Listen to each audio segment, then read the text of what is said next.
வணக்கம். ஐபிசி தமிழின் செய்தி வீச்சு உங்களை வரவேற்றுக் கொள்கிறது. இன்றைய செய்தி வீச்சிலும் வழமை போல இலங்கை மற்றும் உலக நிலவரங்கள் காத்திருக்கின்றன. முதலில் இலங்கை தீவு பக்கம் பார்வையை திருப்பலாம்.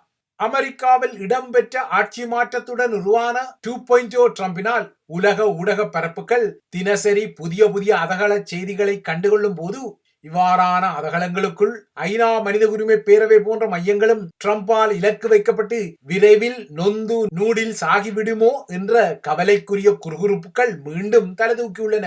ட்ரம்பின் முன்னே ஆட்சி காலத்தில், குறிப்பாக 2018ஆம் ஆண்டில் ஐநாவுக்கான அப்போதைய அமெரிக்க தூதராக இருந்த நிக்கி ஹேலி ஐநா மனித உரிமை பேரவையை கடுமையாக தூசித்து அதனை ஒரு செஸ்போல் ஆஃப் பொலிட்டிக்கல் பேஸ் தளம் என விழித்து, அதாவது அரசியல் சார்புகளின் கழிவுநீர் தொட்டியாகவும் மனித உரிமைகளை கேலி செய்யும் ஒரு பாசாங்குத்தனமான அமைப்பாகவும் ஜெனீவா அரங்கை வர்ணித்து ஐநா மனித உரிமை பேரவையிலிருந்து அமெரிக்கா வெளியேறியமை நீங்கள் ஏற்கனவே அறிந்த வரலாறு. இப்போது அமெரிக்காவில் மீண்டும் ட்ரம்பின் 2 ஆட்சி உருவாகி கொண்டிருப்பதால் ஜெனீவா பிரதிநேஷன் என்ற இந்த அமைப்பு எங்கே மீண்டும் அமெரிக்காவால் குறிவைக்கப்படுமோ என்ற கவலைகள் உருவாகத்தான் செய்கின்றன.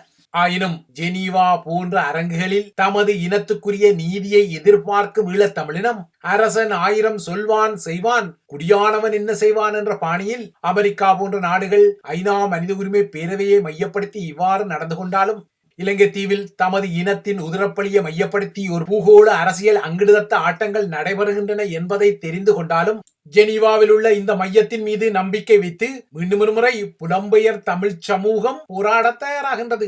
இலங்கை தீவில் தமிழர்களின் இறையாண்மை இன்றைக்கு சில தசாப்தங்களுக்கு முன்னர் சுதந்திரம் என்ற அடையாளத்தில் February 4 அடகு வைக்கப்பட்ட நிலையில் நாளை மீண்டும் ஒரு முறை இலங்கையிலும் புலம்பெயர் தமிழ் சமூக பரப்பிலும் அறவழி போராட்டங்கள் இடம்பெற காத்துள்ளன. எதிர்வரும் 24ஆம் தேதி ஐநா மனித உரிமை பேரவையின் 58வது அமர்வு ஆரம்பமாக உள்ள நிலையிலும் இந்த நீதி கோரல்களுக்கான தயார்படுத்தல்கள் இடம்பெற்று வருகின்றன. ஆனால் இவ்வாறாக புலம்பெயர் அரங்கங்களில் தமிழர்களுக்கான நீதி கோரல்கள் இடம்பெறும் பின்னணியில் இலங்கை தீவில் ஈழத்தமிழர்களின் அரசியல் பரப்பில் கையறு நிலைகளும் சிட்டுக்குருவிக்கு பட்டம் கட்டியது போல திடீர் கவன கலைப்பான்களில் லொடலொடக்களும் உள்ளக குடிமைப்பிடிகளும் தான் அணிஞ்சியுள்ளன. அந்த வகையில் தமிழரசு கட்சியின் மூத்த தலைவர் மாவை சேனாதிராஜாவின் இறுதி நிகழ்வுகள் நேற்று இடம்பெற்று முடிந்தாலும் அந்த நிகழ்வை மையப்படுத்திய அதிர்வுகள் மழை விட்டாலும் தொடரும் தூவானம் போல தொடர்கின்றன. நேற்றைய நிகழ்வில் தமிழரசு கட்சியின் முக்கிய தலைகளின் பிரசன்னம் இல்லாத நிலை தொடர்ந்தும் அதிர்ந்து கொள்கிறது. தமிழரசு கட்சியின் தற்போதைய தலைவர் CVK சிவஞானம், நிர்வாக செயலாளர் குலநாயகம், செயலாளர் சத்தியமூர்த்தி, பேச்சாளர் சுமந்திரன், மத்திய குழு உறுப்பினர்களான சாணக்கியன், ரவிகரன், சயந்தன், துரைராசசிங்கம் உட்பட்ட முக்கிய முகங்களின் பிரசன்னங்கள் நேற்று மாவை சேனாதிராஜாவின் இறுதி நிகழ்வுகளில் தென்படவில்லை.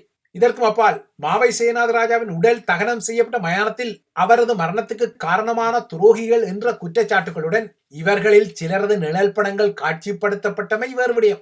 இதற்கும் அப்பால் நேற்றைய அஞ்சலி உரைகளில் கட்சியில் உள்ள சிலர் மாவை சேனாதிராஜாவை கடுமையான மன அழுத்தத்துக்கு உள்ளாக்கி அவரை மரணத்துக்குள் தள்ளியதான கடுமையான விமர்சனங்களும் வெளிப்பட்ட நிலையில் தாம் இறுதி நிகழ்வுக்கு சென்றால் கடுமையான எதிர்வினைகளை எதிர்கொள்ள நேரிடும் என்பதால் முக்கிய தலைகள் இறுதி நிகழ்வுகளில் பங்கெடுப்பதை தவிர்த்ததாக தெரிகிறது. இதேபோல இன்னொரு புறத்தை தையட்டியில் கட்டப்பட்ட பௌத்த விகாரையை இடிப்பதா, அது அடுக்குமா, அவ்வாறு நடந்தால் இலங்கையில் இனக்கலவரம் வெடிக்காமல் விடுமா என்ற வகையில் திடீர் கவன கலைப்பான்களின் அரசியல் புரிதல் தடம் நீட்சிப்படுத்தப்படுகிறது.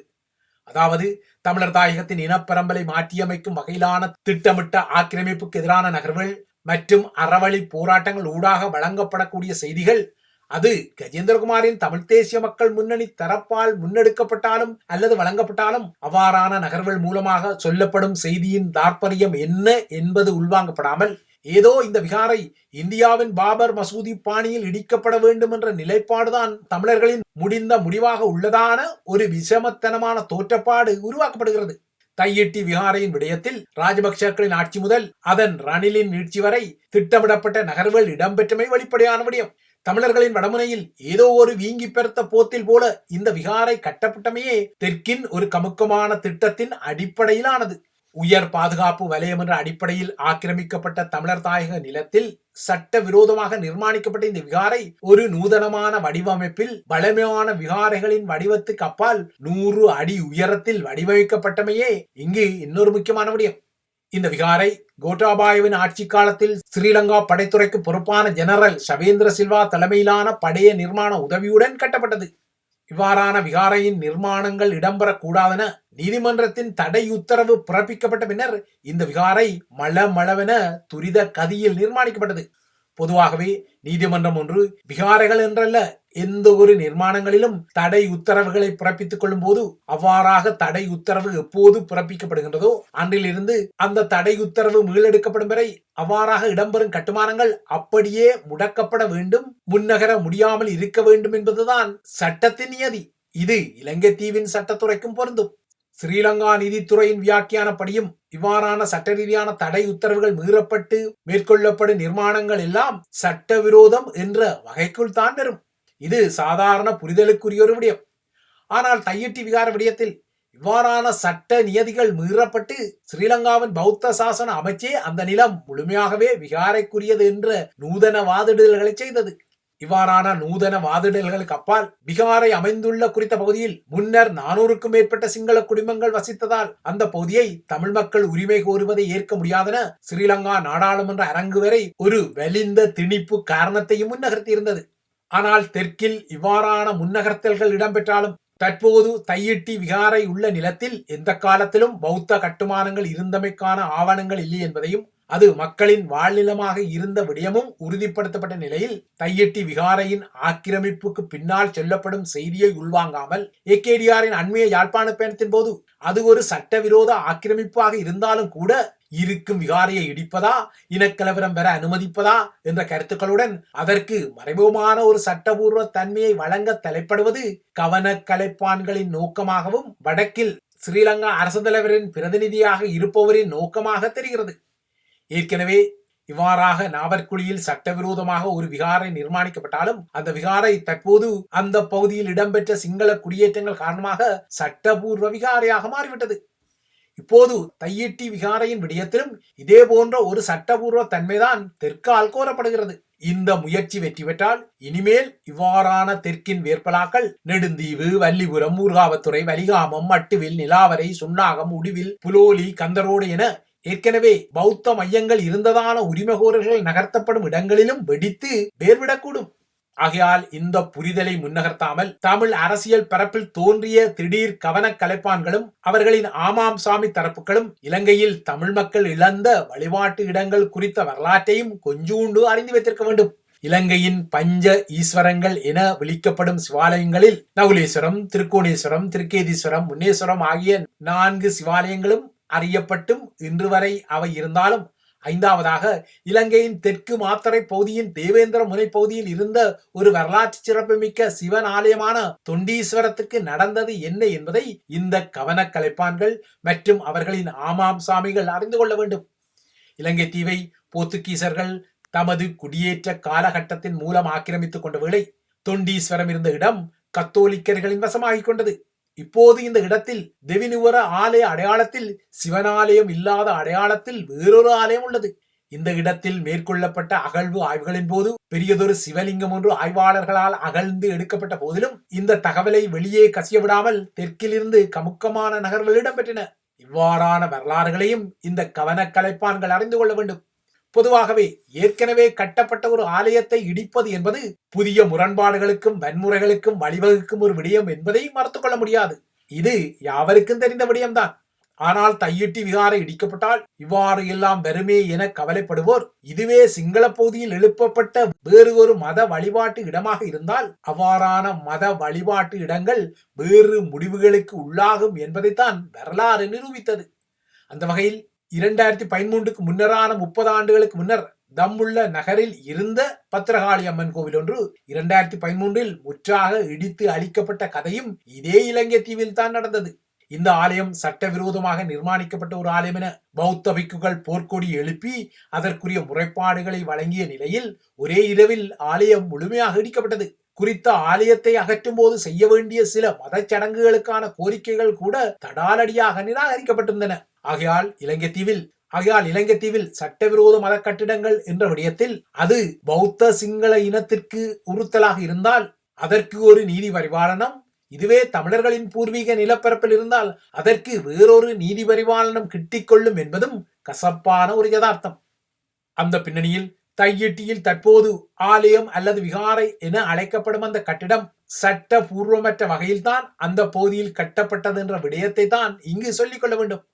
ஆகையால் இது தொடர்பான அறவழி போராட்டங்கள் இல்லை என்றால் நீதித்துறை நகர்வுகள் ஊடாக சொல்லப்படும் செய்தியை மல்லினப்படுத்தாமல் இந்த விகாரையை இடிக்க ஆட்களை திரட்டி காட்டுங்களேன் என வெறும் சமூக வலைத்தள பதிவுகளில் உசுப்பேற்றுவதும் அவ்வாறான கருத்துக்களுக்கு தமது ஆதரவு வலையமைப்பால் ஆமாம் சாமி போட வைப்பதும் முழுக்க முழுக்க சிட்டுக்குருவிக்கு பட்டம் கட்டினால் அது அங்குமிங்கும் பறந்து முட்டி மோதி அங்கலாய்த்து சட்டி பானைகளில் எழுப்பிக் கொள்ளும் லொடலொட ஒலிப்புகளை தவிர அதில் வேறொன்றையுமே காண முடியாது. இவை இலங்கை குறித்த விடயங்கள். அடுத்து உலக நிலவரங்களை நோக்கிக் கொண்டால் தமது நாட்டின் ஒரு முகமை அமைப்பான USAID அமைப்பு ஒரு குற்றவியல் அமைப்பு என டொனால்ட் ட்ரம்பின் முக்கிய தளபதிகளில் ஒருவராக இருக்கக்கூடிய எலான் மஸ்க் சீற்றம் வெளியிட்டதை அடுத்து USAID அமைப்பின் 2 உயர் பாதுகாப்பு அதிகாரிகள் கட்டாய விடுமுறையில் கடாசப்பட்டுள்ளனர்.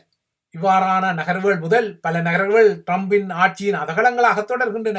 எலான் மஸ்கின் கரங்களில் உள்ள அரசாங்க திறன்துறையின் அதிகாரிகள் குழு ஒன்று USAID அமைப்பின் தலைமை அகத்துக்குள் பிரவேசிக்க முயன்ற போது அதன் பாதுகாப்பு அதிகாரிகள் அவர்களை தடுத்ததை அடுத்து அமெரிக்க மார்ஷல்கள் அங்கு வரவழைக்கப்பட வேண்டிய கட்டத்திற்கு இந்த கொதிநிலை சென்றது. இறுதியில் ட்ரம்ப் தரப்பு வென்றது. அந்த வகையில் எலான் மஸ்கின் அரசாங்க திறன்துறையின் அதிகாரிகள் USAID தலைமை அகத்துக்குள் புகுந்து கொண்டனர். இதன் பின்னர் தான் USAID அமைப்பு ஒரு குற்றவியல் அமைப்பு போல இயங்கி வருவதாக கருத்து வெளியிட்ட மஸ்க் உயர் மட்டத்தினூடாக அதன் முக்கிய பாதுகாப்பு அதிகாரிகளை கட்டாய விடுப்பில் அனுப்பியுள்ளார். USAID அமைப்பு இலங்கை உட்பட்ட அனைத்து நாடுகளுக்குமான அமெரிக்க உதவி திட்டங்களை நிறுத்தி அதன் இணையதளத்தையும் கடந்த சனியன்று முடக்கியுள்ள நிலையில் இந்த சம்பவம் வந்தது. USAID அமைப்பு ஒரு குற்றவியல் என குறிப்பிட்ட எலான் மஸ்க் அந்த அமைப்பு மரணிக்கும் நேரம் இதுவெனவும் கூறியுள்ளார். டொனால்ட் ட்ரம்பை பொறுத்தவரை அவர் தற்போது உள்ள USAID அமைப்பை ஒழித்து கட்டிவிட்டு அந்த கட்டமைப்பை அமெரிக்க வெளியுறவு துறையுடன் இணைக்க விரும்புவதான செய்திகள் வந்துள்ளன. இதற்கிடையே டொனால்ட் ட்ரம்ப் அமெரிக்காவின் 3 பெரிய வணிக கூட்டாளி நாடுகள் மீது விதித்த வரிப்போருக்குரிய எதிர்வினைகள் கிளம்பி வருகின்றன. அந்த வகையில் மெக்சிகோ, கனடா மற்றும் சீனா ஆகிய நாடுகளும் ட்ரம்பின் நகர்வுகளுக்குரிய பதிலடியாக அமெரிக்க இறக்குமதி பொருட்களுக்குரிய வரி உயர்வுகளை அறிவித்து வருகின்றன. தற்போது இந்த விடயம் தாக்கம் எதிர் மறுதாக்கம் என்ற வகையில் நகர்கிறது. 2 தரப்புகளிலும் இந்த நகர்வுகள் பொருளாதாரம் மற்றும் வாழ்க்கை செலவு ஆகியவற்றை தலைகீழாக மாற்றி மிகப்பெரிய தாக்கங்களை விளைவிக்கும் சூதாட்டமாக ட்ரம்புக்கு மாறும் என எதிர்ப்பு கூறப்படுகிறது. ட்ரம்பின் புதிய வரி விதிப்புகள் அமெரிக்க நுகர்வோர் செலுத்த வேண்டிய விலைகளை மேலும் உயர்த்தி அமெரிக்க பங்கு சந்தைகளை உலுக்கி அமெரிக்க பொருளாதாரத்தை மந்தமாக்குவதற்கும் அமெரிக்காவின் பணவீக்கத்தை மேலும் அதிகரிக்க செய்வதற்கான வழிமுறைகள் என்ற கவலைகள் தலையெடுக்கின்றன. ட்ரம்பின் இந்த நகர்வு அமெரிக்க வரலாற்றில் முட்டாள்தனமாக செய்யப்படும் ஒரு வர்த்தக போர் என வால் ஸ்ட்ரீட் ஜேர்னல் சாடியுள்ளது. நாளை முதல் இந்த வரி உயர்வுகள் நடைமுறைக்கு வரவுள்ள நிலையில் இன்று அமெரிக்காவின் உள்ளூர் நேரப்படி காலையில் கனேடிய பிரதமர் ஜஸ்டின் ட்ரூடோவுடனும் மெக்சிகோ அரசு தலைவருடனும் தான் பேச்சுக்களை நடத்த உள்ளதாக ட்ரம்ப் கூறுகிறார். ட்ரம்ப் பதவியேற்ற நாள் முதல் கனேடிய பிரதமர் ட்ரூடோ அவரை தொடர்பு கொள்ள பலமுறை முயற்சிகள் எடுத்த போதும் ட்ரூடோவின் அழைப்புகள் வெள்ளை மாளிகையால் ஏற்கப்படாத நிலையில் இன்று தானே ட்ரூடோவுடன் பேச உள்ளதாக ட்ரம்ப் கூறுகிறார். அத்துடன் கனடாவும் மெக்சிகோவும் அமெரிக்காவுக்கு நிறைய கடன் பட்டிருப்பதாகவும் அதனால் அந்த நாடுகள் அதனை செலுத்த வேண்டும் என்பதில் தான் உறுதியாக உள்ளதாகவும் ட்ரம்ப் நேற்று குறிப்பிட்டார். அமெரிக்காவுக்குள் இறக்குமதி செய்யப்படும் பெரும்பாலான பொருட்களுக்கு 25% வரியும் அதேபோல அமெரிக்காவுக்குள் இறக்குமதி செய்யப்படும் சீன பொருட்களுக்கு 10% வரியும் டொனால்ட் ட்ரம்பால் அறிவிக்கப்பட்டது. இதேபோல ஐரோப்பிய ஒன்றிய நாடுகள் மீதும் கூடுதலான வரிகளை நடைமுறைப்படுத்த போவதாக ட்ரம்ப் நேற்று புதிய எச்சரிக்கையை விடுத்தார். ஐரோப்பிய ஒன்றிய நாடுகள் அமெரிக்க வாகனங்களை இறக்குமதி செய்வதில்லை எனவும் அமெரிக்க விவசாய பொருட்களை இறக்குமதி செய்வதில்லை எனவும் அவர் குற்றம் சாட்டிக் கொண்டார். ஆனால் ட்ரம்பின் இந்த குற்றச்சாட்டில் ஆதாரங்கள் இல்லை என்பதை அமெரிக்காவின் புள்ளி விவரங்களை எடுத்து காட்டுகின்றன. அந்த வகையில் 2023 ஆண்டில் ஐரோப்பிய ஒன்றியம் 12.3 பில்லியன் அமெரிக்க டாலர் மதிப்புள்ள அமெரிக்க விவசாய பொருட்களை ஒன்றிய நாடுகளுக்குள் இறக்குமதி செய்தது. அமெரிக்காவை பொறுத்தவரை அதன் விவசாய பொருட்களுக்கான 4வது பெரிய ஏற்றுமதி சந்தையாக ஐரோப்பிய ஒன்றியம் தான் உள்ளது.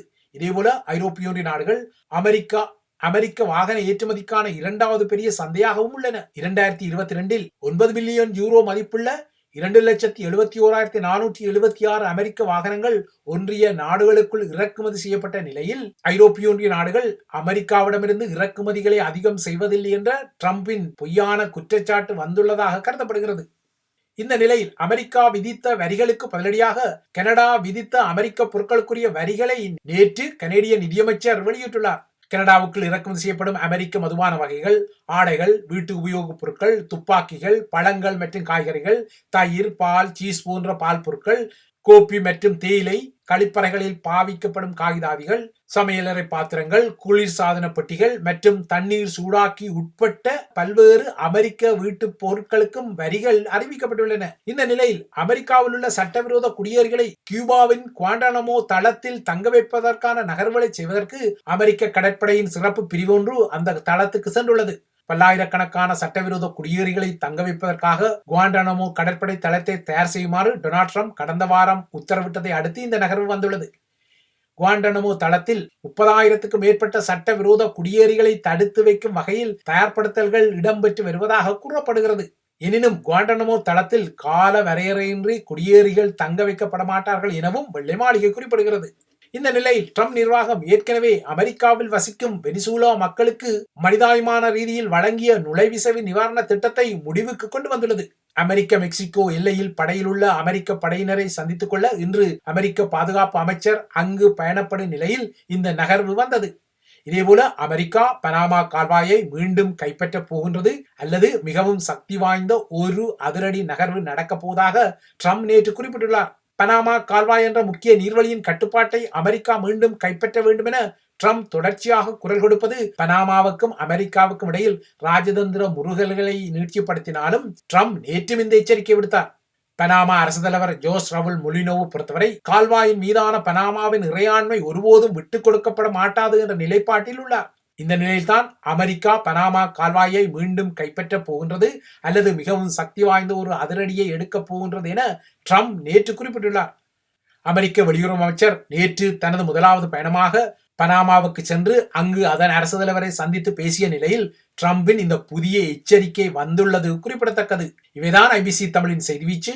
தொடர்ந்தும் ஐபிசி தமிழுடன் இணைந்திருங்கள்.